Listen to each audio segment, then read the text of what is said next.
हर महीने की पहली तारीख को आम लोगों से जुड़ी कई चीजों में बदलाव देखने को मिलता है। कभी गैस सिलेंडर के दाम बदलते हैं, कभी बैंकिंग नियमों में बदलाव होता है, तो कभी पेट्रोल डीजल से जुड़ी नई कीमतें सामने आती हैं। इस बार भी 1 जून से कुछ ऐसे बदलाव हुए हैं जिनका असर सीधे आपके घर के खर्च और जेब पर पड़ सकता है। नमस्ते, मेरा नाम है नेहा धीमान और आप देख रहे हैं लल्लन टॉप का डेली फाइनेंशियल बुलेटिन खर्चा पानी। Brought to you by Candid and Saluja Gold. Candid dusting powder, 4 skin problems का एक expert solution. Candid dusting powder, हटा खुजली, लगा कैंडिड। सबसे पहले बात एलपीजी सिलेंडर की। 1 जून से कमर्शियल एलपीजी सिलेंडर महंगा हो गया है। ये वही 19 किलो वाला नीला सिलेंडर है जिसका इस्तेमाल होटल, रेस्टोरेंट, ढाबे और छोटे कारोबारी करते हैं। दिल्ली में अब 19 किलो वाला कमर्शियल गैस सिलेंडर 3,113 रुपए 50 पैसे में मिलेगा, जिसकी कीमत 3,071 रुपए 50 पैसे थी। यानी इसमें 42 रुपए की सीधी बढ़ोतरी हुई है। इसके अलावा बेंगलुरु, मुंबई, चेन्नई, लखनऊ और जयपुर जैसे शहरों में भी कमर्शियल सिलेंडर के दाम बढ़े हैं। हालांकि आम घरों में इस्तेमाल होने वाले 14.2 किलो के घरेलू गैस सिलेंडर के दाम में फिलहाल कोई बदलाव नहीं किया गया है। दिल्ली में घरेलू एलपीजी सिलेंडर 913 रुपए में मिल रहा है, लेकिन 5 किलो वाले छोटू सिलेंडर यानी FTL एलपीजी सिलेंडर के दाम बढ़ गए हैं। दिल्ली में अब FTL सिलेंडर 821 रुपए 50 पैसे का हो गया है, जो पहले 810 रुपए 50 पैसे में मिल रहा था। अब ये FTL सिलेंडर होता क्या है? FTL यानी फ्री ट्रेड एलपीजी सिलेंडर, ये आम घरेलू सब्सिडी वाले सिलेंडर से अलग होता है। इसका इस्तेमाल छोटे कारोबार, दुकानों, फूड स्टॉल, रेडी वाले और ट्रैवल के दौरान ज्यादा किया जाता है।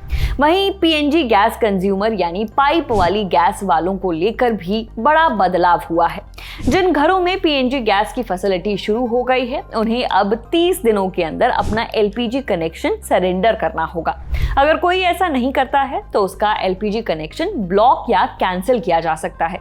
हालांकि समय पर कनेक्शन सरेंडर करने वालों को कुछ ऑयल कंपनियां ट्रांसफर वाउचर की सुविधा भी दे रही हैं। माने अगर भविष्य में LPG कनेक्शन की दोबारा जरूरत पड़ती है तो वो फिर से कनेक्शन ले सकता है। इसी के साथ साथ फ्यूल को लेकर भी बड़े बदलाव सामने आए हैं।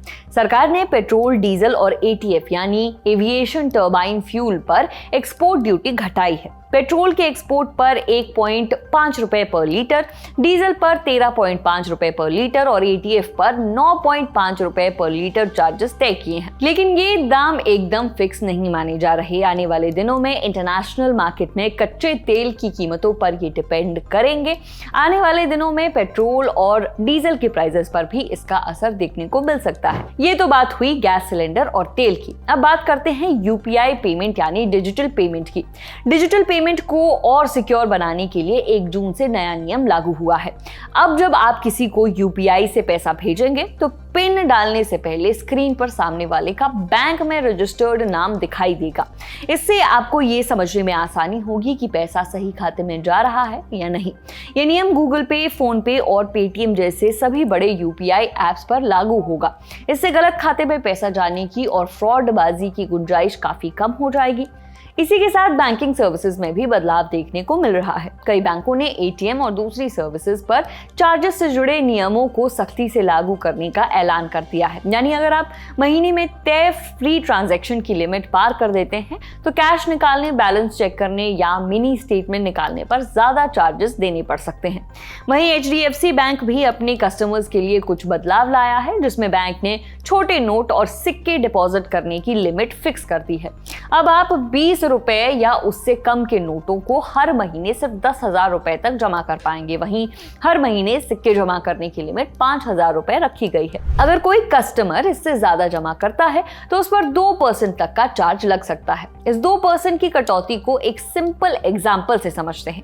मान लीजिए कि आप बैंक में 20,000 रुपए तक की रोजगारी ले जाते हैं, तो आपसे बैंक उसी समय इस पर 2% का चार्ज लगाएगी, यानी 400 रुपए का। अब ये बैंक आपके डिपॉजिट किए जाने वाले अमाउंट से भी काट सकती है और आपसे उसी समय जमा भी करवा सकती है। वैसे बदलावों की लिस्ट अभी रुकी नहीं है। Gas cylinder, fuel, digital payment के अलावा पैन कार्ड और सोलर पैनल को लेकर भी बड़े बदलाव हुए हैं। भारत का सबसे भरोसेमंद Saluja gold TMT bars. Saluja gold TMT। अब सही पकड़े हो कॉन्ट्रैक्टर बाबू, मजबूती सब कुछ है। सबसे पहले पैन कार्ड से जुड़े नियमों में बदलावों पर बात करते हैं। अब 50,000 रुपए तक कैश जमा करने के लिए पैन नंबर देना जरूरी नहीं होगा। हालांकि पहले भी करीब 49,000 रुपए तक के कैश डिपॉजिट पर पैन नंबर की जरूरत नहीं पड़ती थी, लेकिन बड़ा बदलाव ये है कि अब एक फाइनेंशियल ईयर में 10 लाख रुपए या उससे कम के कैश डिपॉजिट पर पैन नंबर की जरूरत नहीं होगी। यानी अगर कोई व्यक्ति 50,000 रुपए से ज्यादा कैश जमा करता है तो उसे पैन नंबर देना होगा।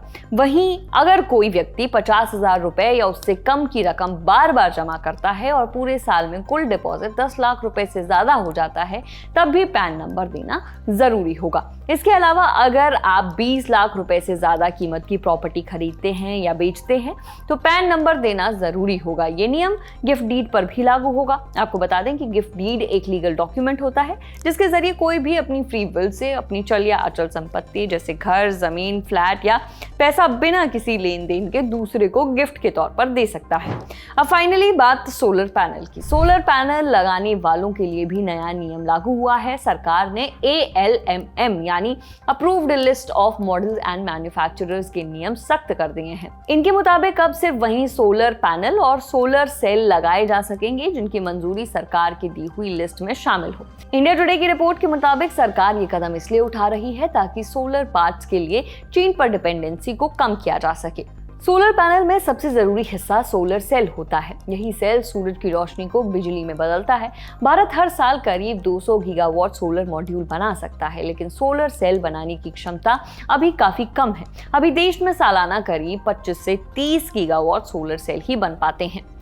इसी वजह से भारत में बनने वाले कई सोलर पैनल में आज भी चीन से आए सोलर सेल इस्तेमाल होते हैं। इसके लिए सरकार चाहती है कि कंपनियां सोलर सेल भी भारत में ही बनाएं। भारत ने पहले कई प्रोजेक्ट्स में made in India solar module लगाना जरूरी किया था, लेकिन अब नए नियम के बाद सिर्फ मॉड्यूल ही नहीं बल्कि उसके अंदर लगे सोलर सेल भी मेड इन इंडिया होनी चाहिए। इस नियम का असर सोलर पैनल की कीमत पर पड़ सकता है, क्योंकि भारत में बने सोलर सेल अभी बाहर से आने वाले सेल के मुकाबले महंगे हैं। इंडस्ट्री का अनुमान है कि रूफटॉप सोलर सिस्टम की कीमत करीब 3,000 रुपए प्रति किलोवाट तक बढ़ सकती है।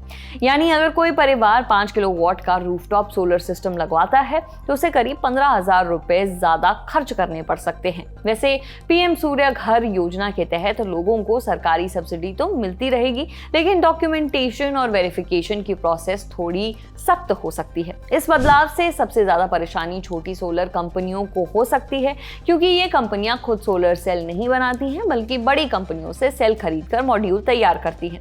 ऐसे में दाम और सप्लाई पर असर देखने को मिल सकता है। कुल मिलाकर 1 जून से लागू हुए ये बदलाव आम आदमी की रोजमर्रा की जिंदगी में जुड़े हैं। इसके अलावा आज एक और जरूरी खबर भी सामने आई। हवाई जहाज का किराया महंगा कर देने वाले जेट फ्यूल की कीमत में सरकार ने कटौती की है। सरकारी तेल कंपनियों ने इंटरनेशनल फ्लाइट्स के लिए एविएशन टर्बाइन फ्यूल यानी जेट फ्यूल की कीमत 27% तक घटा दी है। इंडियन एक्सप्रेस की रिपोर्ट के मुताबिक इस कटौती के बाद इंटरनेशनल फ्लाइट्स के लिए जेट फ्यूल की कीमत लगभग डोमेस्टिक फ्लाइट्स के बराबर आ गई है। वहीं डोमेस्टिक फ्लाइट्स के लिए ATF की कीमत लगातार दूसरे महीने भी नहीं बढ़ाई गई है। इसे पश्चिम एशिया युद्ध के बाद शुरू हुए फ्यूल क्राइसिस के बीच भारतीय एयरलाइंस के लिए एक बड़ी राहत के तौर पर देखा जा रहा है। दरअसल भारतीय एयरलाइंस पिछले साल अप्रैल के आखिर से पाकिस्तान के हवाई क्षेत्र के बंद होने की वजह से भी दबाव में थी। ऊपर से पश्चिम एशिया में जारी युद्ध और वहां के एयर स्पेस रिस्ट्रिक्शन ने सिचुएशन को और भी मुश्किल बना दिया था। पश्चिम एशिया में युद्ध शुरू होने के बाद से स्ट्रेट ऑफ हॉर्मुज से अंतर्राष्ट्रीय कमर्शियल जहाजों का पैसेज अफेक्ट हुआ। ग्लोबल पेट्रोलियम सप्लाई का लगभग 20% हिस्सा इसी रास्ते से होकर गुजरता है। ऐसे में तेल की कीमतें लगातार बढ़ती गई। भारतीय एयरलाइंस लंबे समय से सरकार से जेट फ्यूल की बढ़ती कीमतों पर लगाम लगाने और डोमेस्टिक और इंटरनेशनल फ्लाइट्स के लिए फ्यूल की कीमतों को बराबर करने की मांग कर रही थी। भारतीय एयरलाइंस का कहना था कि उनके कुल ऑपरेशनल कॉस्ट का लगभग 40% हिस्सा ATF पर खर्च होता है। हालिया बढ़ोतरी के बाद यह हिस्सा 55 से 60% तक पहुंच गया था। बढ़ती कीमतों के कारण कई एयरलाइंस को डोमेस्टिक और खासकर इंटरनेशनल फ्लाइट्स पर फ्यूल सरचार्ज भी बढ़ाना पड़ा था। हालांकि अब यह कटौती इंडियन एयरलाइंस के लिए एक बड़ी राहत हो सकती है। इसीलिए कोई भी बड़ा खर्च करने से पहले नए नियमों को ध्यान से जरूर देखिएगा। फिलहाल आज के खर्चा पानी में इतना ही। इसे लिखा था हमारे साथी सौरभ पाल ने। मेरा नाम है नेहा धीमान।